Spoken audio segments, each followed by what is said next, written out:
Peoples medical university में हिरासमेंट ऐं तशद्दुद जो शिकार बणियल डॉक्टर परवीन रिंद के इंसाफ न मिली सघियो जॾहिं त पुलिस तरफ़ां सी क्लास लाइ दाख़िल कयल समरी शीट अदालत रद्द करे छॾी जॾहिं त डॉक्टर परवीन रिंद पंहिंजी ज़िंदगी के ख़तरे हुअण जो इंकशाफ करे छॾियो। उन सिलसिले में डॉक्टर परवीन रिंद ऐं संदसि चाचे अली नवाज़ रिंद सिंध टीवी न्यूज़ सां ॻाल्हाईंदे चयो त पुलिस जेका समरी जेका असां सबमिट कराई हुई उहा समरी जज साहब जेका कैंसिल कराए छॾी ऐं ऑर्डर ॾिनो आहे त फेयर इन्वेस्टिगेशन करे ऐं 15 ॾींहंनि जे अंदरि जेको सो समरी जमा कराई वञे। मां इहा ई रिक्वेस्ट कंदसि, मूंखे अदालतुनि ते यकीन आहे, मां इहा ई रिक्वेस्ट कंदसि त हिननि खे बि पनिश ॾिनी वञे जीअं ॿियनि जी न्याणियुनि सां ईअं न कनि।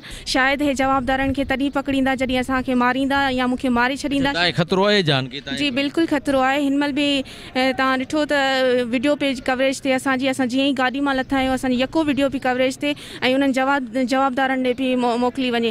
शायदि पुलिस तॾहिं ॿुधंदी पकड़ींदी हिननि खे त जॾहिं असां मारिया वेंदासीं, जॾहिं मां मारी वेंदसि तॾहिं।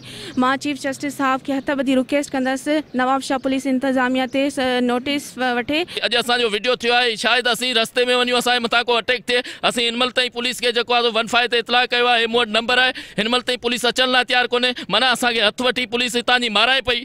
छो ही कहिड़ो मैसेज पई ॾे? पुलिस छा पई करे? जेकॾहिं नाकाम पुलिस आहे नवाब शाह जी त पोइ हिते फ़ौज तलब कई वञे। असां चवंदासीं त नवाब शाह ज़िले में आर्मी खे तलब कयो वञे, उनखे जेको आहे सो हिते रखियो वञे त जीअं माण्हुनि जी ज़िंदगियूं बची सघनि। कैमरामैन समीर शाणी सां गॾु ज़ुल्फ़कार ख़ास के लिए सिंध टीवी न्यूज़ नवाब शाह।